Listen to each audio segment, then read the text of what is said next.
Hi everyone, thanks very much for joining us on this week's session of the Fundamentals of Orthopedics series. I'm just going to say a little bit about Mr. Peter Bates, who is again very kindly going to be presenting for us. He's a consultant orthopedic and trauma surgeon and he's a part of Barts Bone Joint Health at the Royal London Hospital. I'm not going to say too much about him because he did our first session and everyone really knows him. He's a bit of an orthopedic celebrity, and he was awarded BOTA's Trainer of the Year award in 2014. He's very passionate about teaching, and we're very lucky to have him. So today's session is going to be on the basics of fracture fixation. So I'm just going to move things over to him, and we will get things underway. So bear with me for 1 second. And I'll just remove the spotlight from myself.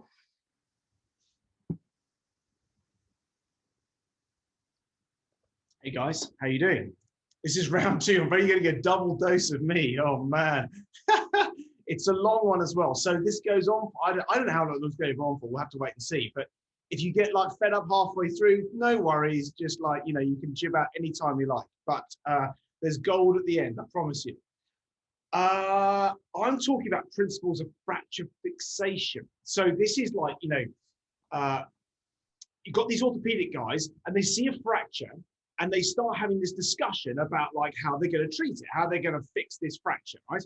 And at that point, you get completely lost because they talk about, we'll have a nail, or I'll do a plate, or I'll do an X-fix, or I'll treat it in plaster. So this is about giving you some armamentarium. It's really, really useful. I wish someone had told me this stuff when I was at an early orthopedic stage. I didn't really get this stuff until much later on. So here it is. This is why we do what we do. When we fix stuff, what's our decision-making process in terms of fixing a fracture? Okay, that's what the talk is about. Here is a fracture.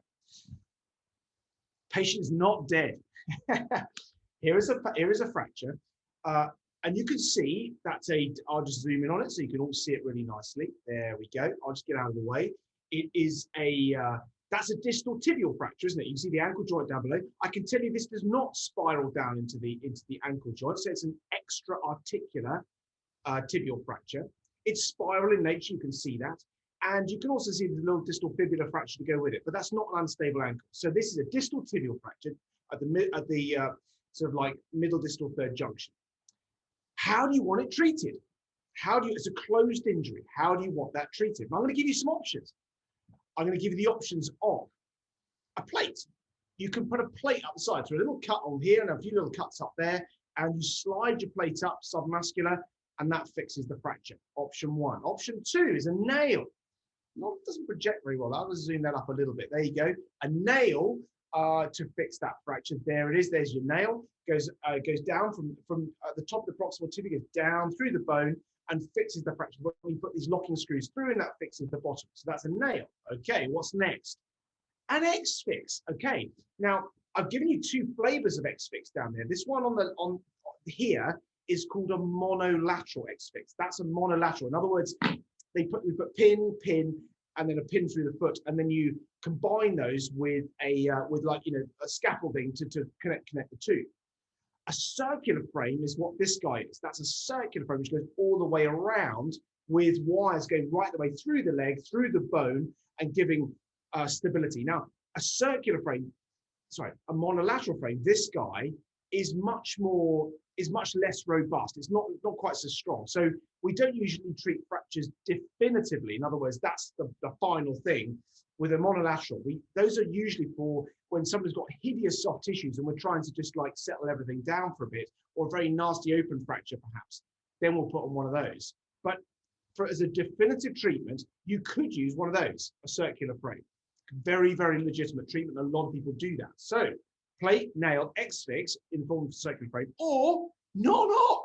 You can treat this fracture non-operatively. You don't often see it, but by God, you can do it. And this patient was treated non-op, and it would turn out just fine for that very same fracture. You put them in a thing called a Sarmiento cast. There is like a functional brace, and they are able to partial weight bear in that. And actually, they get going pretty quickly. So there you go. I've given you 4 options 4 options. And I want you just to go with your heart. It's your leg. It's your leg. What do you want? Non-op, nail, X-fix, plate. There it is. What do you want? Cast your vote. I think.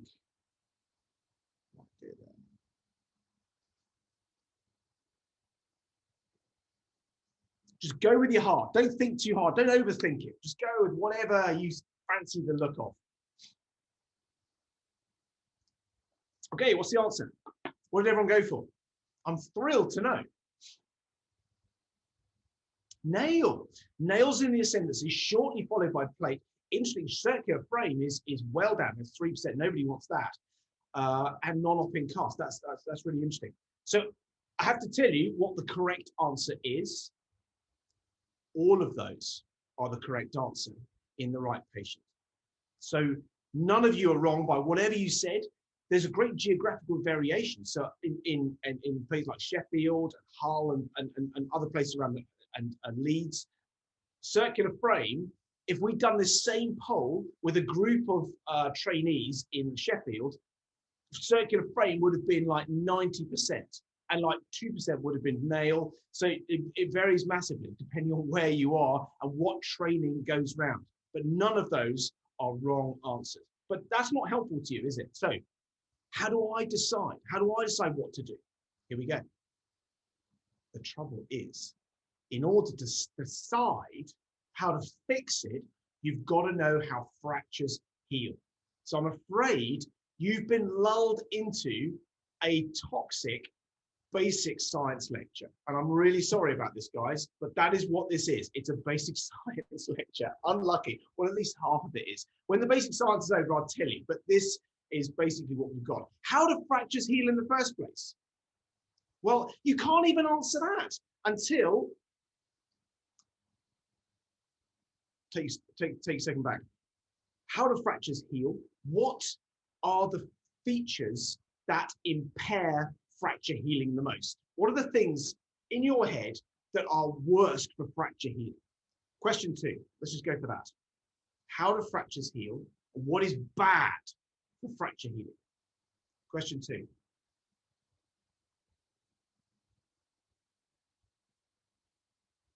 Vic, you putting up question 2? There we go.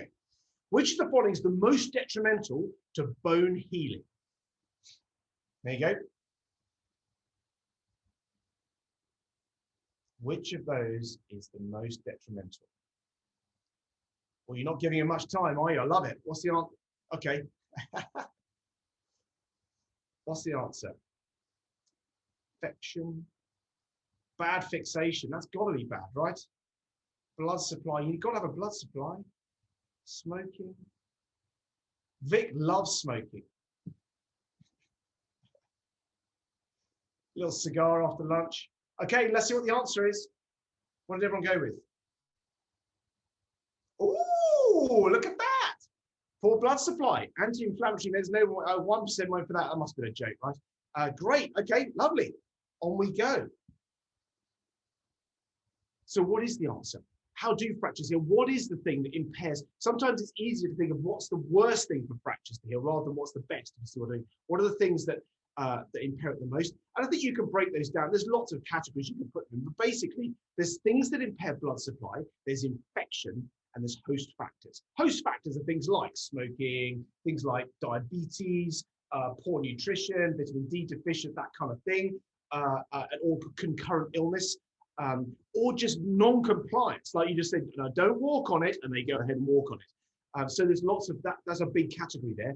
Infection, and then of course blood supply. And of course, you're absolutely right. The absolute king of this is blood supply. Now remember, all 3 of those can be affected by the injury, and all 3 of those can be affected by the surgeon if you choose to treat the fracture with an operation. All right, so you can meddle with those things. You can create those situations. You can impair. So if you do an operation on someone's leg and you strip their tibia whilst doing it, strip all the periosteum off, that is the blood supply that is going to bring in the healing later on. So you can affect those. The injury affects them too. So a high energy injury with lots of periosteal stripping, okay, that's bad. And that slows down healing in itself. But the king is blood supply. Absolutely right. The king is, if you've got a bad blood supply, you cannot heal. Keep that in your head. We're going to revisit that in a minute. But I'm going to leave bone healing. I'm not even going to go to bone healing because I want to know, what is bone? What is bone? Oh my God. This is going hardcore basic science. Types of bone. If I were to ask you, what are the two types of bone? What was question 3? Hit me with question 3. I can't even remember what it is now. Trabecular and cancellous bone contains lots of osteons. Trabecular cancellous bone contains lots of osteons. True or false?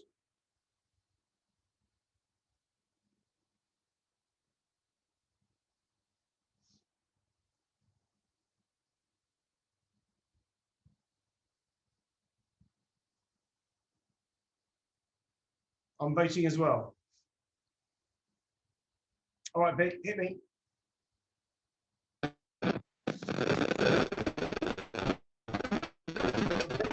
Cancellous bone. What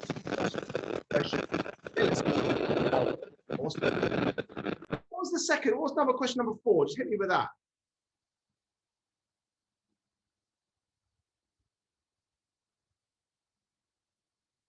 What was the next question? Lamellar bone is found mainly around the outside, the cortex of bones. We're talking about adults here, not pediatrics. In adult bones, lamellar bone is found mainly around the outside, the cortex of the bone. Don't worry, guys, this is going somewhere. I promise you, this is going somewhere. You've got to bear with it. Sometimes basic science, you just got to take it on the chin, and then suddenly it all starts making sense. Okay, what's the answer? It's mainly around the outside of the cortex of bones. So I'm glad we did this session because the majority of you, I'm afraid, are in the wrong camp here.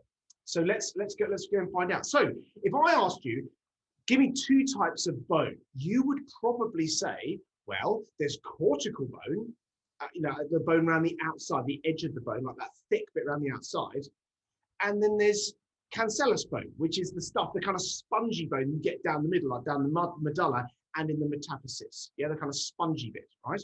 You'd say that, but actually, those are not. So cortical bone or Haversian bone and trabecular or cancellous bone. That's what you might say. It's not actually true. When I say 2 types of bone, there's 2 at a microscopic level. They come in lamellar and woven bone. What is lamella? What does lamella mean? It means it's in layers. Layer, layer, layer, layer, layer, layer. Okay, so lamellar bone is in lots of layers. Woven bone is just thrown down like blah, blah, blah, blah, blah, blah, blah, really, really quickly. You can produce woven bone super fast, like in a few days. Lamellar bone, you've got to like lay it down. It's like laying bricks. Ka-dunk, ka-dunk, ka-dunk, ka-dunk.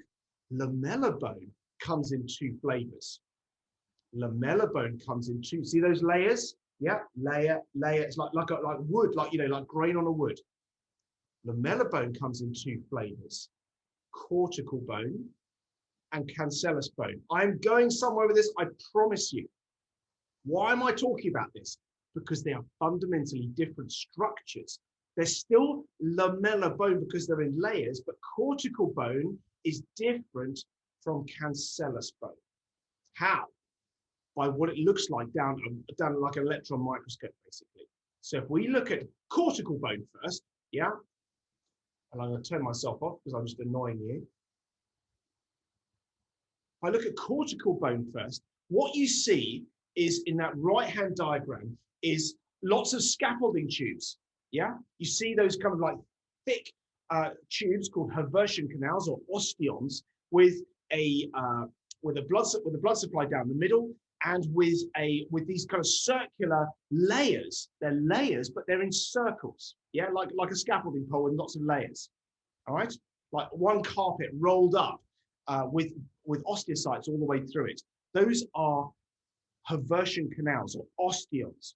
How the hell do you make an osteon? How do you make an osteon? It looks really cool, doesn't it? It's like a scaffolding, like it's like a rug wrapped up. almost like a spiral. What happens is you have an osteoclast.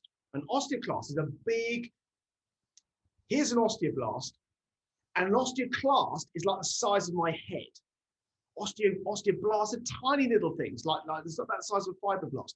Osteoclasts are massive, and they've got lots of nuclei, and they are multinuclear, like a macrophage. They're big ass cells, and what do? They bore holes. They dig trenches and they bore holes. They basically bore out bone.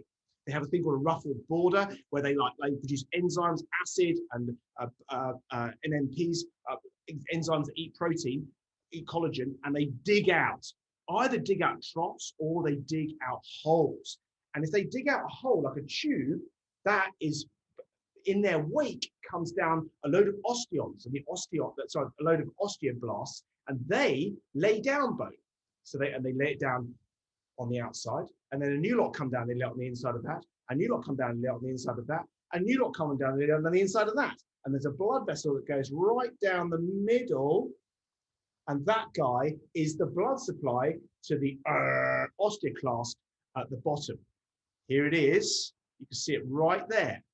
See that guy there? Yeah, you've got the red dudes at the bottom. Those are the osteoclasts. It may be 1 or 2 or 3, but it's a small number of osteoclasts at the bottom, boring that hole. Yeah, like that. And the osteoblasts, the little green guys, running along behind, laying down layers and layers and layers. And what that creates in 3 dimensions is a circular tube, a tube and a tube and a tube and a tube. There's your osteon. Okay. That's how you make an osteon. That's how bone remodels. That's called a cutting cone. All right. Remember that term, cutting cone. A cutting cone, in other words, a boring tube. Think about the bride walking down the aisle with the little page boys and girls behind, ding, ding, ding, ding, with all behind her holding up the dress. The bride with her massive meringue dress is the osteoclast, and the little page boys and girls are the osteoblasts laying down bone behind her in the aisle. All right. This is called a cutting cone, and cutting cones are happening all the time. All right. Cutting cones are going on inside you all the time, because your bone has to remodel, doesn't it? Because you might go and play a football match, someone kicks you in the leg or whatever. When that happens, your bone will make a little stress fracture. You need to remodel that, and the way you do it is you have these cutting cones driving down your bone all the time. So any little stress fractures get sealed up before they cause a problem. All right, cutting cones, cortical bone, the bit around the edge of the bone. All right, next up, cancellous bone. What is cancellous? This is the spongy bone. It looks like honeycomb, doesn't it? This is the honeycomb around the outside, and I'm going to switch to here. How does that remodel? How do they form? Answer, they form by things called house-shaped lacunae. It's the same osteoclast, but instead of creating a hole like an osteon, he creates like a divot, like a pit. And into that pit, he digs it out, and then he melts away. And then in his place, the osteoblasts come in and they lay down a layer, and then they lay a layer on that, and a layer on that, a layer on that, a layer on that, and you end up with what you've got at the bottom there, that bottom diagram, that one there. Now, they haven't filled up the pit properly because this was demonstrating an osteoporosis model, but basically it fills it up, it forms layers, yeah? Layer on layer, so it's lamellar bone. One lamellar bone on the other side is made of osteons, this guy, and one lamellar bone is made up of trabeculum. They are both lamellar bone. So in adults, lamellar bone. Could you give me another question? Can everyone turn off their microphones? Can you give me another question, Vic? The one on woven bones. Yeah, let's go for woven bones. There is another kind of bone. Woven bone. I talked about lamellar bone. I talked about woven bone. So this is a really weird question. You never get this in an exam, but fuck it, just answer it. Woven bone is great stuff for an adult to have lots of. True or false?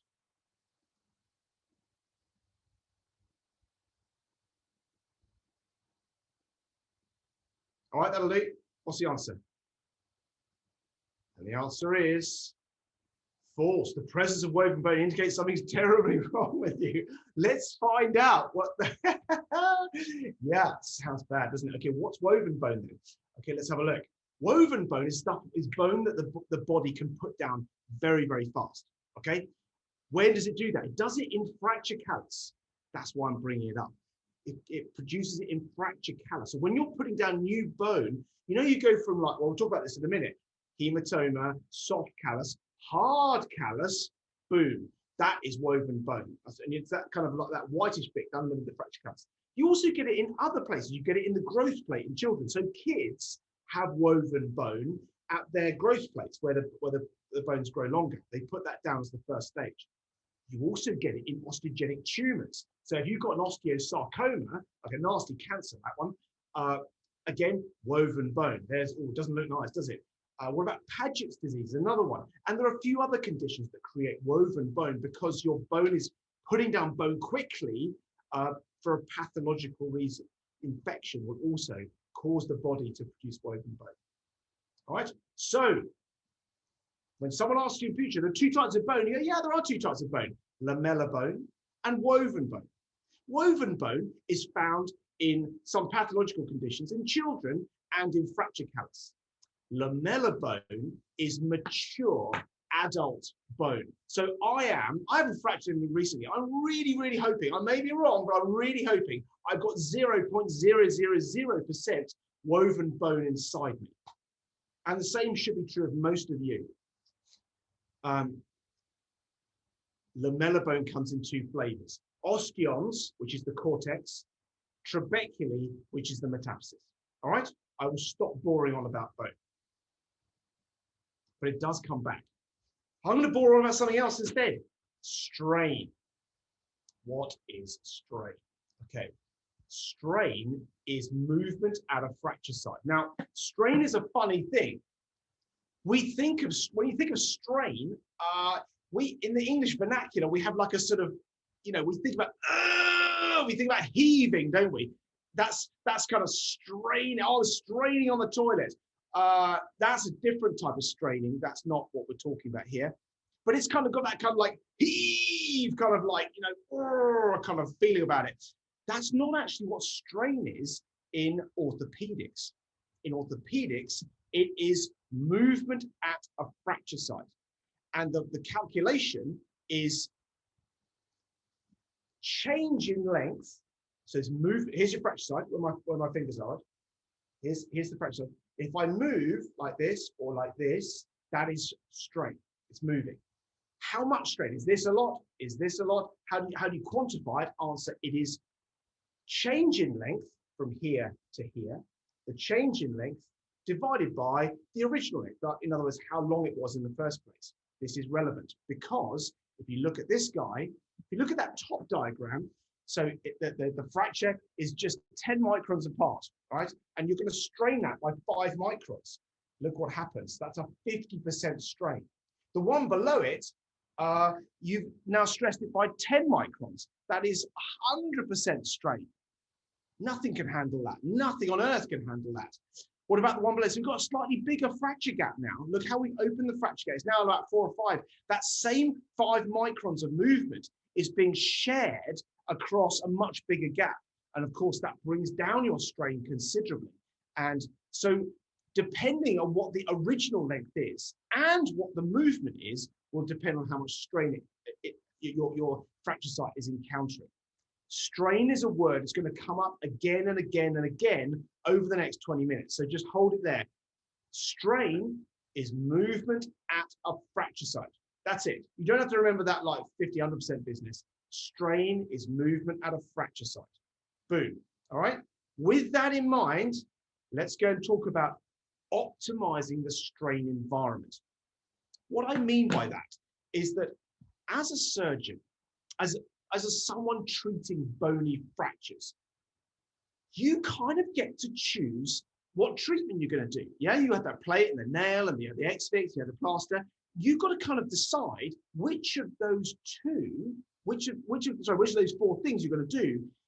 But you've got to kind of decide how you want the fracture to heal, okay? And you do that largely by dictating the strain environment. I'm now going to explain what I mean by that. You can either allow the fracture to have some strain. In other words, for the bone to move a little bit. You've got it held somehow in a plaster or a nail or a plate or whatever, but you're going to allow it to move a little bit. Or you're going to fix it in such a way that it experiences zero strain, nothing at all, it does not move. It's called absolute stability. So we have these two poles. One is called relative stability, and one is called absolute stability. Anyone who's been on an AO course will know these two terms. Let's look at relative stability, okay? Relative stability means that the fracture moves a little bit and therefore it produces callus. If you go for absolute stability, no callus forms. And I'm just going to talk you through that. So this is how fractures heal. You remember this diagram? Yeah, you've all seen this one from med school, right? There it is. Oh God, come on, there we go. You've got hematoma, you've got fibrocartilage, woven bone, and then remodeling, okay? So hematoma. So obviously the bone breaks and it bleeds a bit, and lots of cells come in and invade, and then it goes, and the next stage along is fibrocartilage. I always used to get a bit freaked out by this diagram. Not like properly freaked out, as in like, oh my God. But as in, how did it get from there to there? How did that happen? How do you get from a hematoma, which basically is an inert bag of blood? Yeah, literally, it's just broken. It's just a blood. It's just a hematoma, and it clots and it goes solid. It's like a solid block of blood, like a black pudding, right? And over here, you got fibrocartilage. How did that happen? Oh, well, the cells migrate in and they come in and they lay down fibrocartilage. Yeah, they do. That's absolutely right. They lay down fibrous tissues, that's fibroblasts. And then you get chondrocytes coming in and they lay down cartilage. And that cartilage gets calcified. So you end up with calcified fibrocartilage. So that's this stage. But how did these cells get in there? How did the chondrocytes get in there in the first place? Answer. How did they get in there? Have a little ponder on that. How do you think they got in there in the first place? Did a chondrocyte from over here say, oh, something's happening, let's go, and off he goes and finds his way down to the action and then goes, no worries, chondrocytes are here, we're sorting this out. That's not how it happens. How do the cells actually get there, and how do they know what to do when they get there? The first thing that happens, because the cells have to get in there, don't they? And cells aren't very good at just like creeping in. So what happens first? Blood cells invade. By blood cells, what I mean is blood vessels. Yeah, blood vessels like growing into areas that are avascular. So if you have an area of the body that doesn't have any blood vessels, doesn't have any oxygen, it's like hypoxic, blood vessels will naturally grow into it. That's just a feature. They grow into places where there's low oxygen. That's how tumors end up vascularizing themselves, because they use the body's kind of like innate desire to go somewhere hypoxic, which is this middle of this tumor mass, and the blood vessels grow in. Obviously some growth factors as well. So what ends up happening, and of course, and the term I was after was mesenchymal stem cells.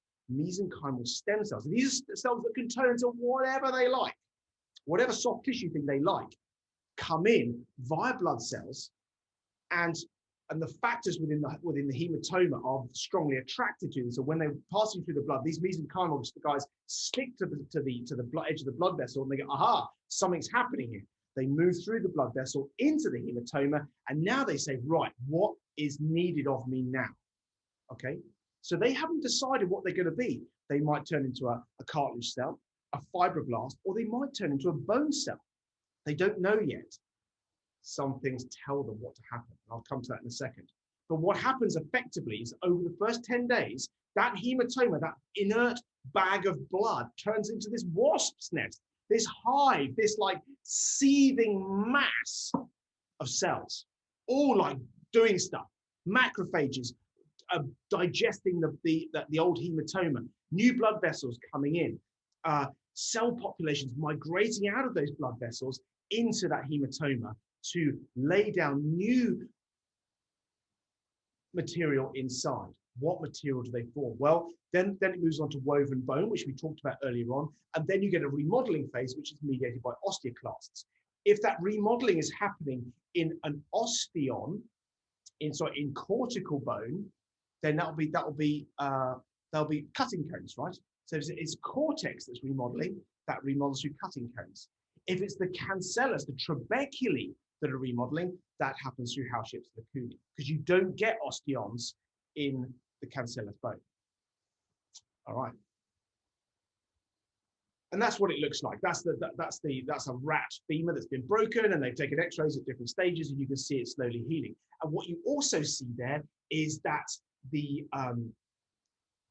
first thing you see there, that middle picture, if you were seeing that rat in fracture clinic, you might say, and you can see here the bone is healing. That's the new bone being laid down. It's not actually new bone at that stage. That's not bone.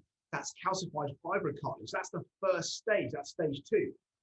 Woven bone is the next one down, the right-hand picture. But the first thing you see, those first wisps of callus, are actually calcified fibrocartilage.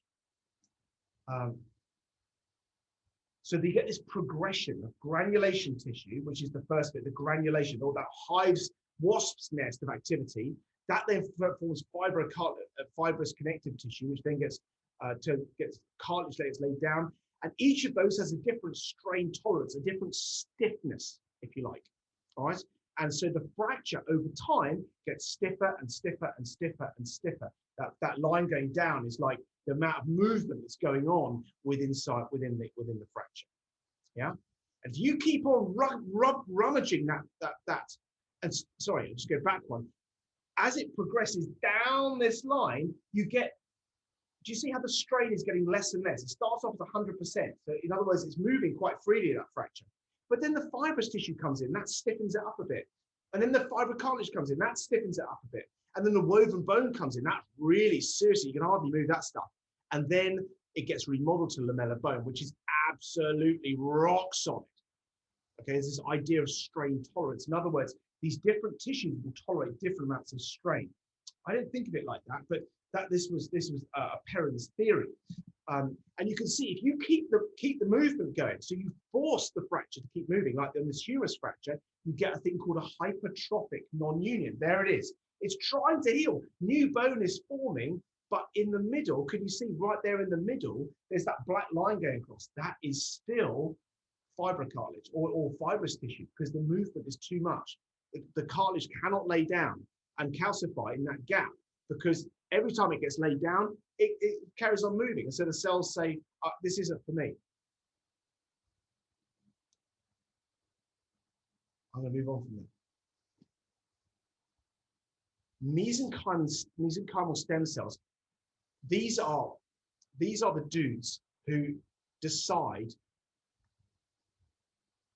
These are the dudes who become those cells, either fibroblasts or chondrocytes or osteoblasts.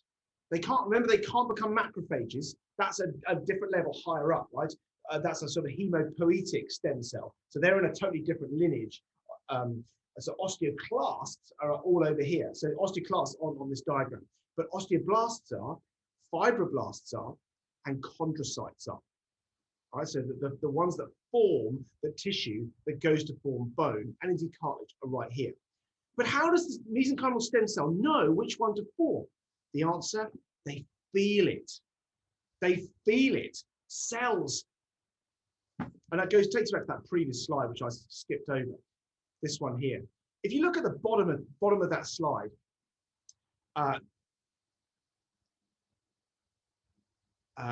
sorry. Just trying to, oh, sorry. There we go. Just getting confused with the software. If you look at that, so this was an experiment where they basically visualized cells, fibroblasts, which they put in a petri dish and then they stretch them. They stretch them, and like by a microscopic amount. What do the cells do? The cells. So if you look there in that middle in grey, you can see that the cells are kind of like doodly-doo. They're all like dotted around. But if you stretch them, what do? They all line up. They all line up along the line of stretch. Yeah, they line up because they feel that stretch. They go, here we go. I like a bit of stretch. Cells feel deformation. They feel strain. Okay, cells feel strain. Look what happens when they're being stretched. Look what happens to those fibroblasts in the bottom row. As they get stretched, they line up along the line of force because that's what they like to do. So when we look at this diagram and we ask ourselves, how does that mesenchymal stem cell decide what he's going to go and form? The answer is he forms, so I'm getting confused with my software again. He decides on which cell to form by the amount of stretch that he is susceptible to. He sustains. Yeah? So if he gets a lot of stretch, he feels a lot of stretch, he goes, I need to be a fibroblast. If he feels a little bit less stretch, and obviously there are chemical mediators here going, I'm not saying it's all to do with the strain, but the strain environment drives that mesenchymal stem cell down a different lineage. So if you make something very, very stiff, he'll probably go straight to bone. But if he makes something very, very wobbly, he'll probably go and form a fibroblast. Does that make sense? The strain environment dictates what that dude at the top goes down and forms. That makes sense? So, as a surgeon, you are in charge of that strain environment. You can either make a fracture very, very, very, very stiff, or you can make it very, very, very, very wobbly. If you, let's say, treat it in a loose cast, or if you treat it with a very, very poorly tightened up X-fix, it's very, very wobbly. And those mesenchymal stem cells will respond to that, and they will decide to turn into the cell lineage that fits with that strain environment. Does that make sense? Okay, I'm rambling. I'm going to move on from there. Obviously, it's more than just the strain environment. There's growth factors, there's blood supply, there's pathology. You've got infection around, that will influence things. If your blood supply is really poor, then those blood vessels growing in won't be able to do it. They will struggle to grow it. They won't arrive because the blood supply is not there. Yeah. So this process absolutely requires those blood vessels to grow in. In order for those blood vessels to grow in, there must be some source of blood to come from, and that's usually periosteum or a surrounding muscle, muscle attachment. That's where those cell populations are going to come from, where that blood supply is going to come from.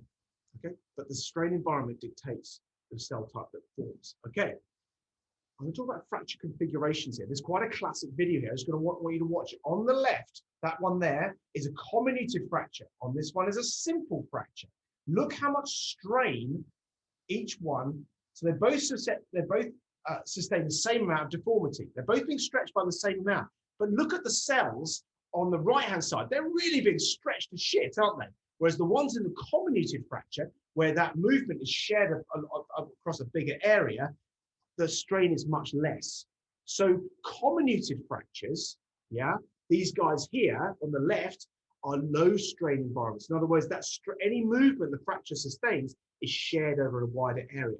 Whereas simple fractures, transverse, short oblique, diaphyseal fractures are very high strain environments, because even a tiny movement represents a big movement for that poor fracture. All right, low strain, high strain. And so we tend to treat those fractures differently. Low strain fractures like this one, we allow them to move. And that is what you would call a bridge plate. This is a totally old school. This is an X-ray from 100 years ago. This was an old thing called a list plate, but the principle remains. Look at the top, you've got fixation, yeah, and then loads of empty holes, and then a few screws down the bottom. So when the patient starts moving their leg, the fracture will it will move. It will actually move, but because it's shared across a wide area, that will stimulate callus to form, and it'll form initially fibro, then cartilage, and then woven bone, etc., etc. In this scenario, you've got a simple diaphyseal forearm fracture, and that's been treated with a medullary rod, which isn't what we normally use. And the reason we don't use that is because it allows a little bit of movement, not much, but a bit, and it's a bit too much. And this patient goes on to a non-union as a result. So, because that was a high strain fracture, what that wanted was a whole different technique, which I'll talk about in a minute. Okay, so that's the formation of callus. If we allow really important here. This is a take-home message for relative stability. If we're allowing some movement in our fracture, we're allowing some movement, the mesenchymal stem cells will feel that movement and they will respond with callus. If you deny a fracture movement, you say no movement for you, so I'm going to make you absolutely rigid, no callus will form. The mesenchymal stem cells, they know there's no movement here, so I am not required. I am not needed here. No movement, no callus. Okay, hold that thought. Movement, callus. No movement, no callus. Great. So when we allow relative stability, we get callus. If we go for absolute stability, we get no callus. Why might we want to go for no callus? No, surely you want callus, right? Not always. There's another way you can heal a bone. There's another way you can heal a bone, and that's through direct bone healing. You go for absolute stability. You normally like press the bone ends together really tight. So they are literally, there is zero movement, zero. Ideally, compress them together super, super hard, and this is what you get. And we do this quite a bit, actually. And the forearm fracture is the absolute typical one. So what you do is you put a metal plate and screws on, and you do a thing called a lag technique. And a lag technique is where you are compressing one side of the fracture to the other. And there's lots of ways you can do it. You can do it through a plate for compression. You can use a screw that's either partially threaded or it's over drilled on one side. But either way, you're compressing that fracture and then you're squeezing the crap out of it so that it doesn't move at all.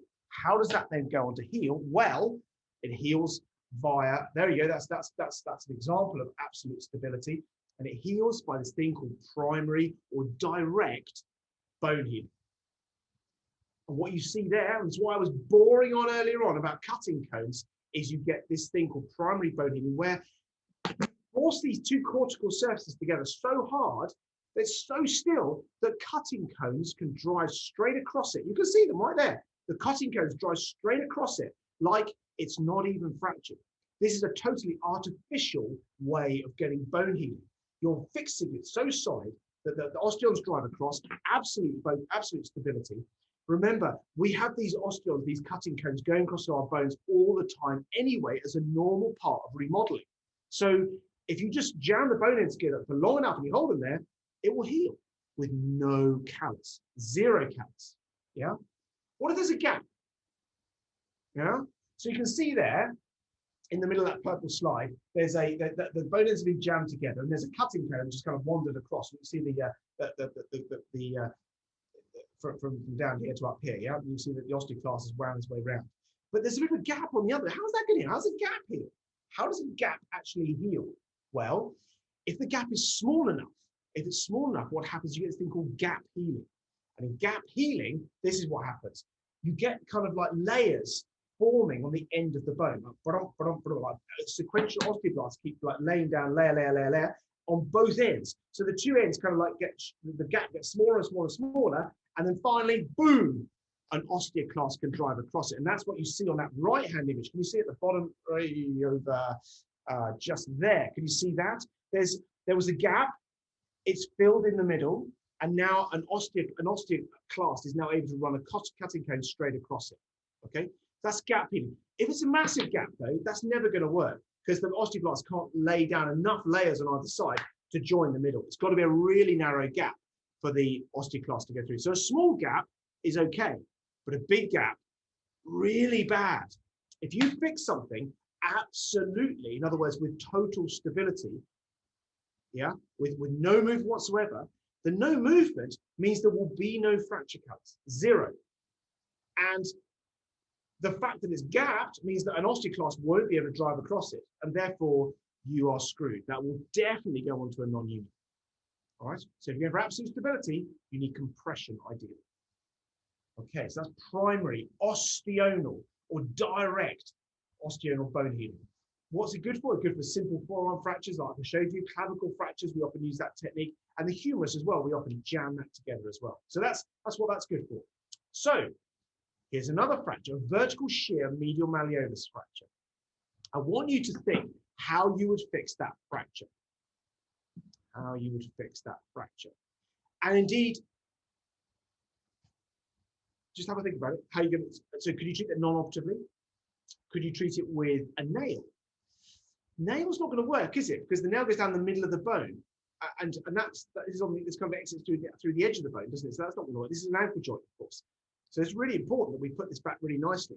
Do we want this to be absolute, relative or absolute stability? Well, relative stability would suggest that it's going to move a bit.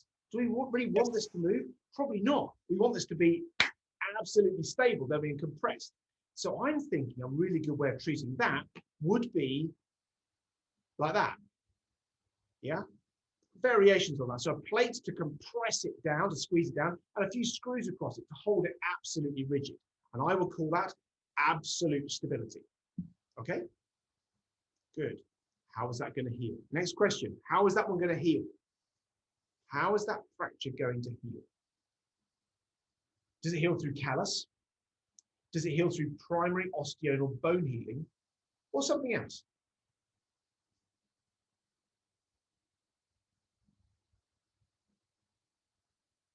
Callus, primary osteoidal bone healing or something else?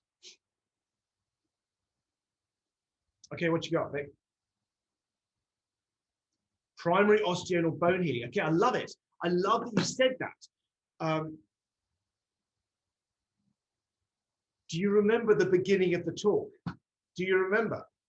We said, we really came to an agreement, I think, on this one, that cancellous bone, this is a cancellous fracture, right? This is a trabecular bone. So this bone in the middle, this bone like, all the way through that fracture line, maybe apart from the cortex right up, right up there, but the vast majority of that fracture surface is cancellous bone. And we decided cancellous bone doesn't have osteons. Yeah, doesn't have osteons, does it? So it can't be osteoidal bone healing because osteons don't exist in cancellous bone. Is it fracture callus? Well, very few of you went with fracture callus because you know that if you've gone for absolute stability, there will be no fracture callus. I can prove that to you because this was actually at 3 months. This wasn't like the day after surgery. This was 3 months down the line, and you can see it's healed. The patient's walking on it. The patient is walking on this fracture, and yet there's no callus to be seen, and yet it's healed. How the fuck did that heal? I can tell you it's not osteoidal bone healing because there are no osteons. It is not callus because there is no callus there. If it was, you'd see it. It ain't there. And we know it's not there because there was no strain at the fracture site. Yeah, we know when we fixed it, we were almost condemning this never to have callus, and yet it's healed. How did that happen? Okay, and this is the thing that nobody talks about for some godforsaken reason: primary cancellous healing, which is a totally different thing. I'm just going to sort this sun out. Primary cancellous healing. I want you to imagine. I'm not making light of terrorist events or badly built blocks of flats. I'm using this as a diagram to illustrate the point. I want you to imagine that bombed out like block of flats. Yeah, you see it straight ahead of you, right? You are looking out from your block of flats. You have a really nice block of flats. You're on about the 8th floor, let's say, okay? You're on the 8th floor of your block of flats, which is lovely. But right opposite you is that one, which has been bombed out. I want you now to imagine in your mind's eye that someone puts that block of flats on rollers and brings it towards your house. It comes over towards, so literally now that bombed out block of flats is literally, you open your window, it's right there. It's right there. In fact, it's almost touching your window. In fact, you could open your window, climb out into the bombed out room opposite. In fact, you could throw a cable flex through, throw an extension lead, and then you maybe pass your sofa through, and then maybe put your fridge in there. And actually, then it's not apply a bit of paint, and you could take down your wall and remodel things a little bit. And before you know it, you've doubled the size of your room. You've totally smashed it. You've doubled the size of your house just by climbing into this otherwise disused, bombed out room. And that's a bit like what primary cancellous bone healing is. The flex that you throw through is the blood vessel. Blood vessels invade. So you look at that bombed out set of flats. That looks a bit like it looks a bit like a, it looks a bit like the honeycomb of cancellous bone, doesn't it? Yeah, that's why I use that analogy. And you can then populate that by putting new bone on the walls and putting new bone across it. And that's what happens in primary cancellous bone healing. All right, you've got to have low strain. Yeah, you've got to have a blood supply, because the blood vessels have to go in there and then bring with them the new osteoblasts. But the new osteoblasts, they're not laying down callus, they're not laying down they're not laying down they're not laying down fiber cartilage and all that. They're laying down bone, direct bone, lamellar bone, neat or straight down onto the existing structure. Okay, so it's got to be low strain, less than 2% strain. Osteoblasts woven down, or even lamellar bone laid onto the existing structure. Then cancellous, and then osteoclasts can come in and dig it out. Yeah, dig it out, make a house ship's lacunae out of it, and then new osteoblasts come down and lay their new layers down. Now you wouldn't be able to distinguish it. You wouldn't be able to see it. No callus, but primary cancellous healing. This happens rapidly. Okay, and there it is. There's a diagram of it. You get osteoblasts producing bone de novo, like producing bone straight off the bat.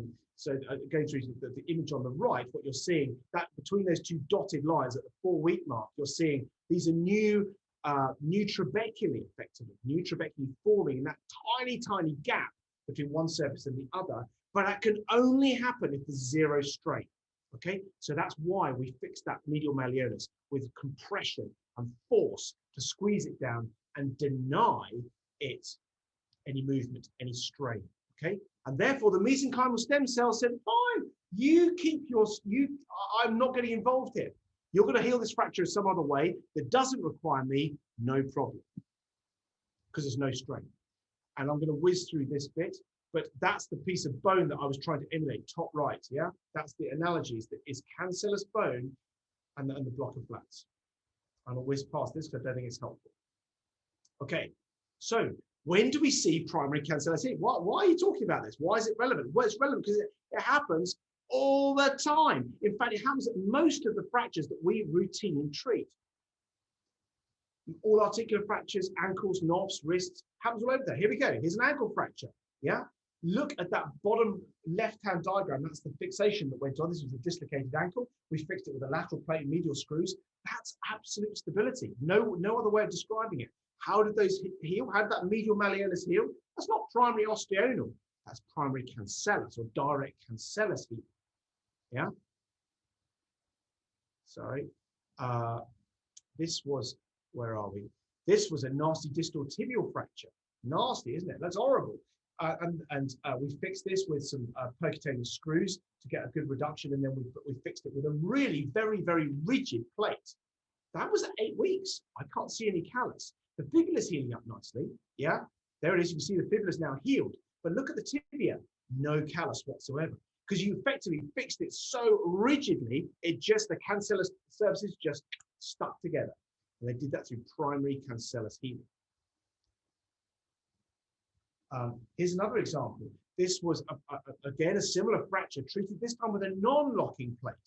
Okay, so a slightly less rigid plate. There was a bit more strain. And so what you see, look at the back of the tibia there on that left-hand image, just here. Can you see that? There's that little bulge. You see that? That was callus, because there was actually a bit of movement here. It did collapse a little bit, and there was a bit of movement. And so the body responded with callus. If you give a fracture movement, it forms callus. If you deny it movement, no callus will form. I think I've thrashed that enough. Fracture neck of femur. Check out the one on the left. The one on the left, that fracture you're seeing on the patient's left, I should say, right of your screen, was fixed only like 6 months previously. Was fixed with a DHS. Where's the callus? It's solidly healed. She's walking around on it, but it's actually, there's no callus there whatsoever because it compressed down with the DHS and, it didn't need callus. It got primary cancellous healing. On the right, though, there's this new fracture, which is a bit more serious, a bit more comminuted. And you can see that got treated with a nail. And you see the nail collapse down a bit. And as a result, you can see there's quite a lot of sclerosis and there's lots of, and whether you like the position or not, new bone formed around it because there was movement. Okay, I'm going to whiz past these. So where you have increasing strain going from absolute stability at one side and relative stability at the other. At this end, you get osteoblasts being allowed to put bone down directly, but no callus. And at this end, you get fibrochondroblasts laying down their thing with loads of callus to follow. Yeah, followed by woven bone. And if you take this to an extreme, if you keep moving the shit out of it, you get a thing called a hypertrophic non-union. It can't heal because there's still too much movement. And if you go to the other end, where you get direct healing, direct osteotomy, if you deny a fracture movement, but you gap it a little bit, you get a thing, oopsie, sorry, button. You deny it movement and you gap it, you end up with an atrophic non-union. In other words, just nothing happens. Nothing because you've denied it movement and you've gapped it. And the gap's too big for the gap healing. You see on that, only see that right there, see that gap where nothing's happening, atrophic non-union, because you denied it movement. Okay? And remember, in order for either end of this to work or for this to work, you've got to have that blood supply. They both demand a blood supply. Direct healing, whether it's cancellous or osteonal, relative stability with callus, both of them require blood supply of some sort. All right? Blood supply is the absolute killer thing. And so when we're doing our surgery, you have to be mindful of, am I going to disturb the blood supply more than it currently is? So in summary, optimize your strain environment. That is not, I'm not talking about just for operations. I'm talking about that for all fractures. So for a fracture of, let's say, your wrist, you want stability, but relative stability in a cast. That is a good technique, but it's relative stability. Absolute gives you intramembranous ossification, which is bone is laid down directly, either by osteoclasts forming a cutting cone with osteoblasts after them, or direct cancellous, where the osteoblasts is laid down direct. The cortex and metastases. Relative stability is endochondral. In other words, it has that cartilage middleman to have that progressive level of stiffness as it slowly heals. And if there's one take-home message from this part of the talk, it is blood supply. Okay, I'm going to take that opportunity to stop and answer some questions, if there are any. Then we're going to have a quick break, and then I'm going to do the last bit of this talk, which actually is very, very quick. Chat. Mr. Barts. Nice. Typo for the first one. Love it. I see you correct yourself, Sheree. It's fine. Why is the ankle fracture not considered to be made of osteum? Sorry, because your medial malleolus. Have you seen a medial malleolus? Take apart a medial malleolus, look down the end. Yes, it's got cortex around the outside. I totally give you that, but it's quite a thin shell. On the inside, the vast majority of that surface area being pushed together is cancellous bone. Same in a lateral malleolus. It's mainly cancellous and metaphyseal bone. There is cortex on the outside, I totally grant you that, but most of the healing happens on the cancellous surface. Put it another way, osteonal bone healing requiring cutting cones, that takes months. It takes months to heal. Direct cancellous healing happens within 6 weeks. That's why you walk patients on your ankle fractures within 6 weeks. That's why you take your Colles plaster off for 6 weeks, because it's direct cancellous healing. Cancellous healing is really freaking fast. That medial malleolus is healed at 6 weeks, done. If it was primary osteonal bone healing on its own, it wouldn't be healed. I was choosing absolute stability because this is a transverse fracture. Yeah, you're choosing absolute stability for lots of different reasons, Sarish. The time that absolute stability really lends itself to a fracture is where it's articular. If it's intra-articular, as it goes into a joint, so you've got your joint, right, and it's like that, you don't want that to have relative stability. It's got to be reduced nicely and then given absolute stability. So when it heals, perfect, yeah? Line to line. So that lends itself to absolute stability. And that way you get primary cancellous bone healing just next to where the joint is.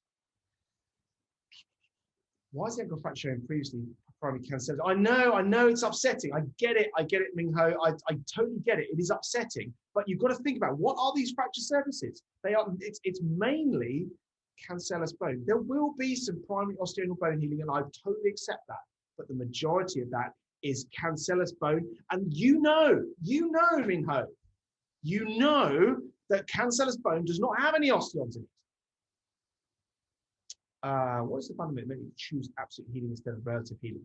And that's it, Ibrahim, is a choice. You are choosing between which I get absolute stability, relative stability, and different fractures either lend themselves to it or don't lend themselves to it. And that's part of orthopedics. That's something I'm going to go and talk about in my next talk. Okay.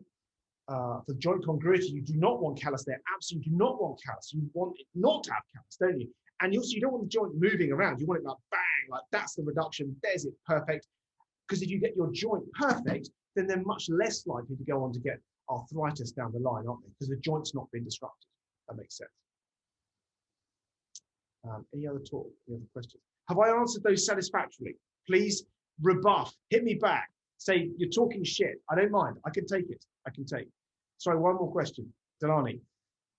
When would you prefer callus as a treatment? All the time. All the time. Okay. Isolated medial malleolus fracture. Okay. So medial malleolus fracture is part of a bimalleolar ankle fracture, which is unstable and dislocated. You've got to fix it, and you've got to fix it righteously, right? An isolated medial malleolus fracture, which actually this ankle is actually stable. It's a bit more like a, it's almost like a severe ankle sprain. The ligament's just pulled off the bone. In that scenario, how do you treat them? I treat them in a boot. I put them in a functional boot, and I say, walk on it. Walk on it, and the medial malleolus goes on to heal, not with absolute, but in relative stability. Same fracture, but treated in different ways. So where you want it perfect, because the joint is unstable, absolute stability. Where it is, the ankle is stable, you just want the fracture to heal in its own time, you can go for relative. Other things that get relative. Colles fracture. I talked about Colles fracture over reduction. That is relative stability. You see callus around them after they've healed. We use relative stability all the time. And I'm going to talk a bit more about that with our implants when we come on in a minute. But a nail, a femoral nail, a tibial nail, relative stability. An X-fix, a circular frame, relative stability. There are actually most of the absolute stability scenarios are using a plate and screws. And we'll talk about that in the next phase. Which external fixation is best for pathogenesis? Oh, not sure. Do you mean osteogenesis? I think, Ashraful, I think that is, you're getting at the difference between circular frames and monolateral frames. Monolateral frames aren't that strong. And so circular frames allow, because they're wires, you're putting wires through, and when the patient walks, they're almost like a trampoline, bounce, bounce, bounce like that. And so that allows just a little bit of movement as the patient loads their fracture, and that gives just enough strain to stimulate both. X-fix depends on the stiffness, it can be whether primary or secondary. Am I right? Yes, you are right. So if you want to, if you take a transverse fracture and you put X-fix on and you jam it together super hard and you really compress that X-fix and you make the X-fix very, very strong and you get good compression, absolute stability. Absolute stability, and you'll go for primary osteoinal bone healing, and good for you. No callus will form, and it will slowly heal through primary osteoinal bone healing. So yes, you can. An X-fix can do absolute if that's the mode you put it into. Absolutely. All right. Can we take a break? Literally 2 minutes. It's going to be just 2 minutes. So if you want to go and just have a wee or just whatever. I'm going to carry on talking for about 25 minutes, something like that. Okay, so we're going to hopefully going to hit the 1/2 mark. But just go off and do something for a second, come back, and I'll restart at 20:08.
2009, sorry, I lied. Okay, so we've talked about how fractures heal. So now we're in a position to discuss. Let's get rid of the chat. I'll do your questions. So put questions up, and then I'll field them at the end. Okay. How do I close that down? There we go. Right, great. We've done the basic science. So, okay, you're out of jail now. That's the basic science done. But it's really, really important that you understand how bones heal before you start thinking about, like, you know, what implant you should use, or otherwise what you should use in order to treat the fracture. Okay, so now you know how they heal. You're empowered. You can now go, okay, fine, I'm ready. Let's go and pick an implant. So let's go and do that. Okay, back to this bit. How are we going to treat it? I'm still not sure. Should we talk about those individual, like, implants, plates, nails, X-fixes, non-op? Should I have a chat about those, each one, and then we'll make our decision, okay? Let's do that. All right, here we go. So you got your fracture treatment, and you got your fracture. We know what the fracture looks like, yeah? And you've got two broad paths. You've got surgical, non-surgical. So I'm going to start with non-surgical, okay? Here we go. Start with non-surgical stuff. So this is like stuff that does not require a general anesthetic. It might require a bit of sedation if it or a bit of local anesthetic, but it's non-operative, okay? And I put it to you that in any fracture situation, as a good doctor, not so much an orthopedic surgeon, as a good doctor, you need to be thinking about non-surgical stuff before you do any kind of surgical stuff, and that is about taking care of the patient. That is things like optimizing their medical condition, make it like addressing, are you a smoker? Is there diabetic control up to scratch? Are they vitamin D deficient? Do they need a DEXA scan? There's a whole bunch of other stuff that needs to go on in order to make your patient optimal for bone healing. And also good information to the patient. They give them good information so they know whether to mobilize freely or whether to not put weight through it. Or what should I do? Should I keep my fingers moving, or should I move and keep them still? All the information that goes alongside good orthopedic care, all right? So whenever you see a fracture, try and think above, away, try and get yourself off the fracture and think about the patient first. How can I optimize it? How can I make them best? And of course, there are non-operative techniques for healing fractures. Someone asked earlier, what would you choose to treat non-operative, like with relative stability? Boom, a mid-shaft humerus fracture.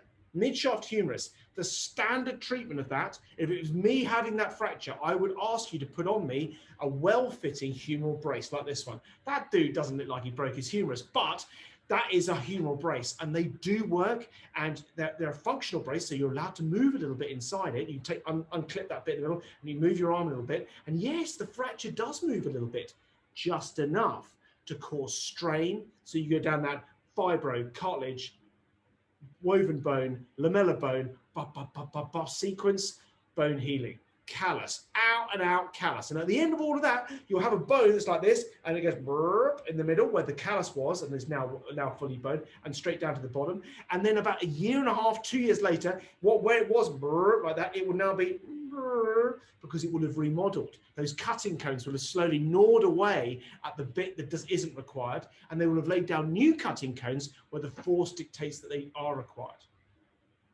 Non-surgical. I talked about a boot earlier on. A lot of ankle injuries, fractures, whether be stable ankle fractures, we treat non-surgically in a boot. And yes, there will be some movement. The fracture will move a little bit. Not much, but a bit, and therefore it will heal with callus. All right? So non-surgical is a big deal. And I know we're very, very hell about surgery, but when you look at this, what you're looking at here is terrible reproduction, but that is our virtual fracture clinic protocol. So everything on there is like the treatment of it. All of those are non-operative treatments, okay? Clavicle, ACJ, shoulder dislocation, underspaced greater tuberosity, medial epicondyle fracture, underspaced olecranon, minimally spaced distal radius, hand fractures, minimally spaced tibial plateau, the whole body. There are fractures we treat non-operatively. So whenever in fact, the vast majority of orthopedic injuries are treated non-operatively. So I do not want to downplay this side of things, because this is a big deal in orthopedics. A lot of stuff we treat non-op. And when you're thinking about a fracture, always have non-op in your algorithm, your choice list, okay? But you want to talk about surgery, let's do surgery. I've only got 15 minutes left, so I'm going to rattle through this fairly quickly. But how do you confidently decide, oh, Minho, just hang on, hang in there, hang fire. I'm going to start talking to you. It's coming. It's coming. But I do. Okay, so why surgery? Why surgery? Why fix surgery? What is surgery good for? I might just move over here. There we go. What is surgery good for? Why would you want to go? Why would you want to intervene in a fracture? Why not just stick everything in a cast? Well, surgery does have some upsides. Okay, it has some upsides. One of the positives is that does it speed up fracture healing? This is something you really need to get your heads around. Does surgery speed up fracture healing? Answer: no. No, it generally doesn't. If anything, it may slow down the healing a little bit because you're interfering with the blood supply. So generally speaking, it doesn't speed up the actual union of the bone, like the healing from one side to the other. Now, obviously, if you've got really unstable fracture and you leave it like that, then treat it non-operatively, then yes, it will. Obviously, fixing it does speed up that process, but it doesn't make the process of healing quicker, but it does make it more reliable. If you take a fracture that is slightly gapped and slightly wonky and very mobile, it's much more likely to heal if you put some metalwork across it. The classic example of that is clavicle fractures. So clavicle fractures, like collarbone fractures, carry like something like a 70, like 80, let's say an 80% chance of healing. If you put a plate on it, that goes up to like 98% chance of healing. So it increases the likelihood of healing, but not the speed of it. It puts them in better alignment. That's another thing that's really important. So you saw the ankle fracture. I don't want to leave that because that means he's got an unstable ankle and he's almost certainly going to go on and get hip arthritis if I don't intervene. So that's better. So you're realigning the bones and making them perfect. And of course, that principle I talked about in my last talk is rapid mobilization. So if you've got a femur fracture, you can treat that on traction. You can treat that non-operatively. So it is there in the option list. But treating a femur non-operatively takes like, I don't know, 9 months, or no, not that long. So it will take like 3 or 4 months to heal. And they're going to be in bed for all that time, as opposed to you put a femoral nail down and they start walking the next day. So rapid mobilization is a big gig. All right, so those are the positives of intervening with metalwork. What are the downsides? Well, there definitely are downsides, and here they are. Infection. Anytime you put metalwork, anytime you make a cut in the skin, you can get infection. So that could be a problem. Any operation you do will disrupt the blood supply a bit. So you are messing around. You're intervening. You're fiddling around with the blood supply. You know, bones have fractures have tenuous blood supplies anyway, and you're charging in there and doing some more. So you've got to be careful when you intervene, not to upset that blood supply to the extent that it now will not heal. You end up getting an atrophic non-union because there's no blood supply anywhere in the vicinity. And of course, failure. If you don't fix them properly, if you don't do a technically good job, so like these guys here didn't, bottom left, you're seeing a failed DHS. Bottom right, you're seeing a failed proximal humerus fixation. So these are fractures that were healed inadequately, and as a result, the fixation failed. So surgery is not a panacea. It goes wrong. Shit happens. Bad shit happens. So just because you do an operation does not mean you're out of the woods, all right? Which is why you should consider it carefully when you choose to do it. Okay, what are the surgical options? Well, there's basically 4 of them. If you're talking about definitive fracture, so I haven't included a monolateral X-fix. Remember, there were 2 types of X-fix. There's a circular frame, which is much stronger, so that's definitive, and I've got that over there. That's fine wire frame. There's monolateral X-fix, which we usually use almost always as temporizing devices rather than definitive devices. So I haven't put them in this list. Plates, nails, arthroplasty, haven't mentioned that one before, and fine wire frames. Okay, those are your 3 options for surgery. Okay, and remember that bit there. That's the remember I said, what's the point of orthopods? What's the point of orthopedic surgeons? It's basically that, to enable early, rapid mobilization for people who've got severe fractures. All right, plates. I'll tell you a little bit about plates. Plates got a bit of a bad rap for a while, and I just want to show you this video. This is an apple secured with a plate. Those of you who've seen this video before, just enjoy it. I love this video. Look at those screws like ripping out slowly, and they just look so pathetic, don't they? I'm not going to make an analogy, but you can think what's in my head here with those screws like flopping around. This is a plate that has failed. The whole system fails. Exactly right. This is the same video. It's a different apple from the same stock. This is a thing called a locking plate. So the screws are, oh my God. Oh my God. You can't look at it. This is incredible. It's the same freaking apple. Look at it. Oh, Jesus Christ. What's going to happen? Something's going to explode. It's got his keys on the hand in. Oh my God. Boom. Can you see those are called locking screws? Locking screws are actually fixed. They have a thread at their head which locks into the plate. What that does is it means that a piece of the apple gets trapped, or the bone, of course, gets trapped in, between the screws. So in order for that to fail, all of the screws have to, the basic has to rip out, leaving a piece of apple behind, as opposed to the previous one where each screw is failing individually. So locking plates are a technology that has come across reasonably recently, which has really changed the way we treat fractures. Locking plates really lend themselves to bridge plates, and to these.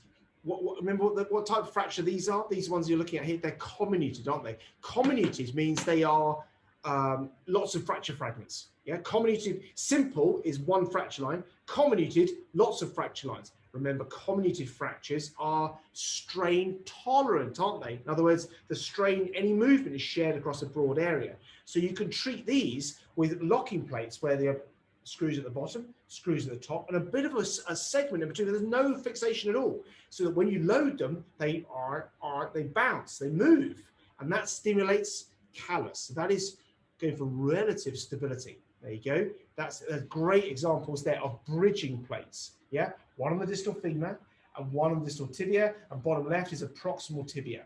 Okay, you can see the top left is probably the best example. You can see how the plate has been fixed distal, fixed proximal with a big gap in between, and what's happened is you get callus formation in between. All right.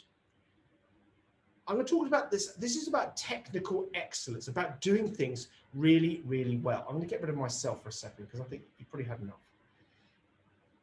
When you do a thing, a dynamic hip screw is a classic. This implant was invented. It's a plate and screw, and it was invented in the 1950s or 60s. Might even be the 40s. It's an age-old implant that has worked really, really well. And what it has that big fat screw which goes up into the femoral head, and that slides in a barrel which is then secured with two screws down in the shaft. Very, very simple design. And if you put this device in well, it almost never fails. Almost never fails. How do you put it in correctly? Well, it's a thing called tip apex distance, and I'm going to show you what that is. All right, so this is a tip apex. So I look at the tip, there's the tip of the nail, tip of the screw rather, and there's the apex of the femoral head. In other words, the central part of the femoral head. And that distance is the distance X, all right? We then go to the lateral view. So side on here, there's the tip, there's the apex. What's the distance? Distance Y. You add X and Y together, and that gives you your tip apex distance. And that should be less than 2.5 centimeters on a non-magnified X-ray, okay? So if you make that tip apex distance less than 2.5 centimeters, yeah, your DHS will almost never fail. Like the failure rate is less than 2%. It's unbelievably low, even incredibly osteoporotic fractures. Now, I'm not going to go into why that is the case, but what I'm saying is that failed DHSs, if a DHS fails, why did it fail? I'll tell you why. It failed because you screwed up the operation. It failed because you didn't put the tip apex distance right. That's the only reason this fails. Usually, I mean, sometimes it fails because it gets infected. Sometimes it fails because the bone was really terrible, the fracture was the wrong configuration, or something else was going wrong. But usually, when a DHS fails, it is the operator, the guy or girl who did the operation, who caused that, because you didn't put the implant in correctly. So doing an operation really well is really important. If you're going to do surgery, do it well, do it technically excellently, and then you're likely to have success in the vast majority of the time. Okay, that's tip apex distance. I'm just using that as an example of how doing things well is really important. Plates are okay, but they're not brilliant. And they're not brilliant because they do sometimes go wrong. Plates aren't that strong, is the honest truth. Plates aren't very strong because they're cantilevers. And they are susceptible to various deformity, or plate or screw, the plate bending, in other words, or plate or screw breakage. So plates are okay, but they're not brilliant in a bridging situation. So they get a good hold of metaphyseal bone, no doubt about it, but they're not as strong as nails in terms of weight bearing. All right, plates are great for absolute stability though. All right, nails. What goes on with nails? Well, nails, you can use them for proximal femur fractures like this, but the place that nails come into their own is with, oh, don't say weight sharing. Oh man, don't say weight sharing. That's a terrible thing to say. I'm afraid I'm going to tread on you there, Abdul Rahim, sorry. Don't talk about load sharing and load bearing, because it's very, very confusing. Sorry, I know I shouldn't tell you off, but a lot of people use those terms, weight bearing, weight sharing. And it's not helpful. The helpful term is relative or absolute stability, okay? If you have a device that is relative stability, then that is load sharing, isn't it? It's load sharing. If you have something that is absolute stability, that is also load sharing a bit, yeah? And whether it's load bearing or load sharing depends on how much cortical contact there is across the fracture. So I think try not to use the term load bearing, load sharing, because it doesn't take you anywhere good. It doesn't say, I want a load sharing or load bearing device. What you want is relative or absolute stability. And the device has to be strong enough to allow the fracture to get to healing. Okay, so try and get that terminology out of your head. Sorry.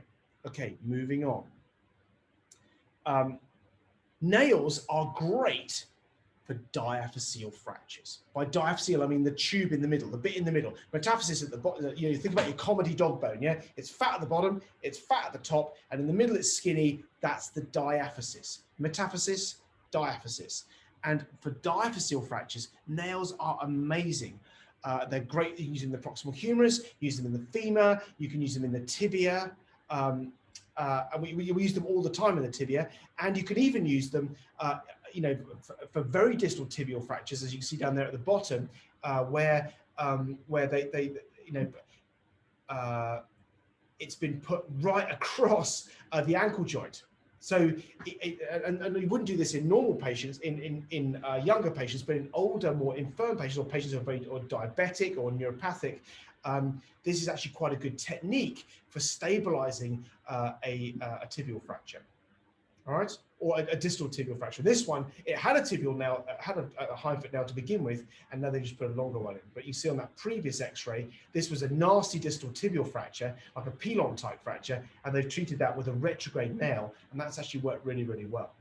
Okay, but it goes up through the subtalar joint and through the ankle joint, so it does ruin those joints a bit. But it's a great technique where you've got bad soft tissues, or you've got a patient who you're worried their bone won't heal well. So nails are incredibly powerful. They allow early weight bearing. And why is that? Why are nails stronger than plates? Answer: because they're on axis. It's on axis fixation. Think about that rucksack. When you put the rucksack on your back, it's like very, very close to you, isn't it? You can walk for freaking miles, yeah? Take that same rucksack in your hands and hold it out in front of you. Just not miles out in front, just like in front of you here. You can't get more than 20 yards and your arms are getting tired, yeah? because it's not on axis, it's cantilever now, yeah? It's away from the body. The closer it is to you, the easier it is to hold. The further away from it is the lever arm, it's pulling on you, really hard work, okay? So nails are on axis. They're bearing all the load straight down the middle of them, incredibly powerful. Plates are on the side with screws going in, and so they're trying to hold that thing. So plates are stronger than nails are stronger than plates when you're putting them through load. And as a result, nails are so strong that whatever fracture you nail, if it's a diaphyseal fracture, you can weight bear fully on it. Literally stand on it, you freaking hop on it. They never do because it's so too sore, but they can. Both of them, though, are relative stability. That's a really important point, yeah? Nail, it is relative stability because when the patient puts weight through it, part of the weight goes through the nail, part of the weight goes through the fracture, but the nail experiences that stress and bends a bit. It does bend a bit. The locking screws bend a bit. And as a result, at the fracture site, there's a little bit of movement. And what does that little bit of movement create? Callus. Right? So nail and bridging plate are relative stability constructs, not absolute, relative stability constructs. Arthroplasty.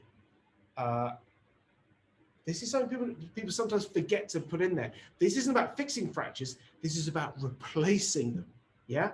So we quite often, in patients who have a fractured neck of femur, an intracapsular, and if they were particularly active beforehand, we just replace it. Give me a replacement. It works really, really well, and it gets them up immediately. Some distal femur fractures, you can put a distal femur replacement in.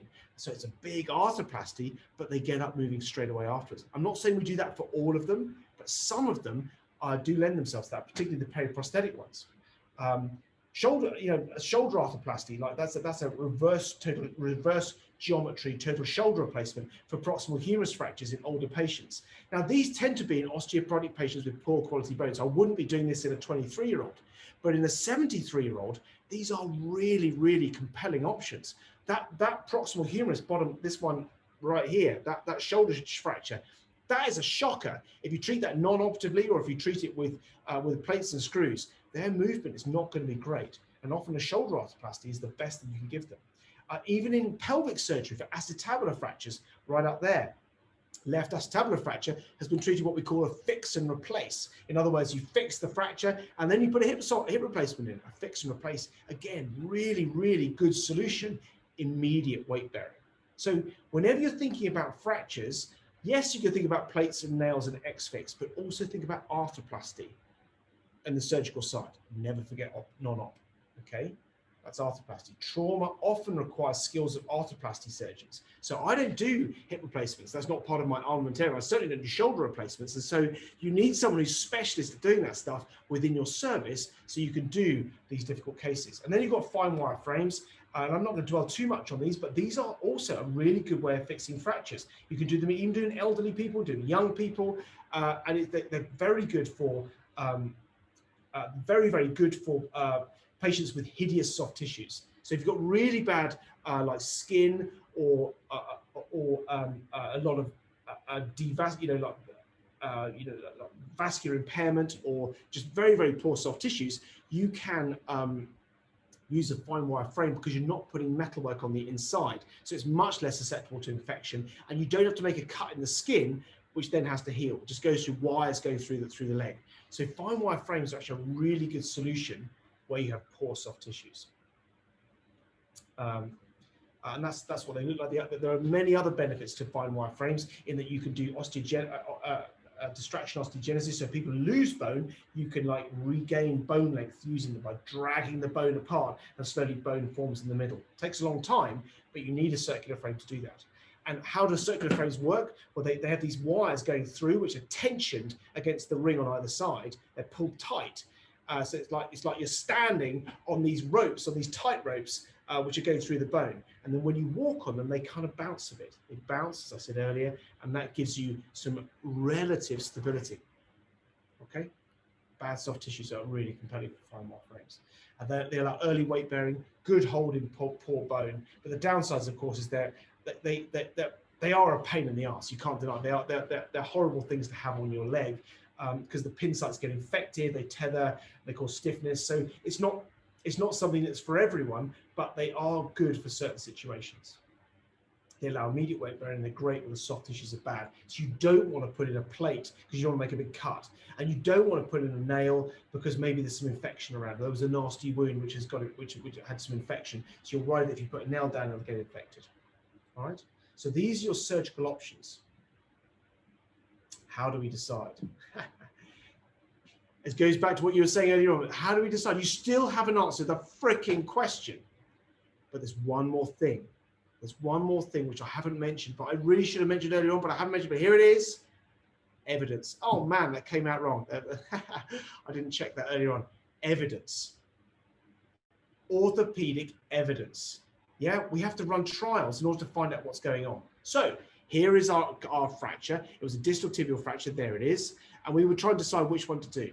Now, I've decided I'm probably not going to go for non-op. I know the literature on that. I know that they do heal with non-op, but a displaced fracture like this, particularly one that's the distal third, which is slightly length unstable, is likely to leave them with, may well leave them with a rotational deformity, and will leave them with a slight limb length discrepancy as well. So I would rather not go with that. Plus, it carries quite a high non-union rate. So I'm not doing non-op.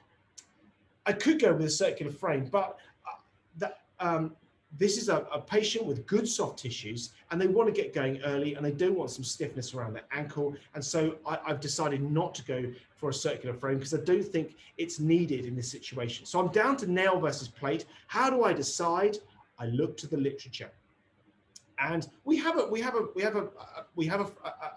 randomized controlled trial for this. This was released, published in the BMJ in 2015. A guy called Matt Costa from Oxford released this, did this research. He did a big 200-patient RCT comparing plates versus nails, and he came out in favor of nails.